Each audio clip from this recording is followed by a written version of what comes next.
Well, I mean, you mentioned Hosseini was one of the transfers there on the offensive side. But defense, is Grantham or anyone else been raving or talking really about any of the guys on defense who've transferred in or just have already been on the roster? Yeah, so we hadn't talked to him aside from that sort of first introduction thing.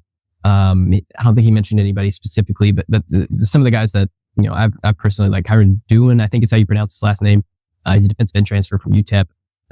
Got like 7 sacks in like the last 6 games or something as a true freshman last year. So, really looking forward to him. They got a lot of, talent in the defensive backfield. Some that were like blue chipper, high level recruits who, for one reason or another, injuries, mainly, have, maybe not had the success that they may have wanted. But I got a couple of those guys. If you hit on 1 or 2 of those guys, like, look out. And yeah, there's just so much new that's going to have to happen on the, defensive line and the linebackers in the defensive backfield, that it sort of feels crazy right now projecting what everything's going to look like. But yeah, those are sort of some of the guys that I'd look out for. Kyron Doolin, I think it's going to be a stud.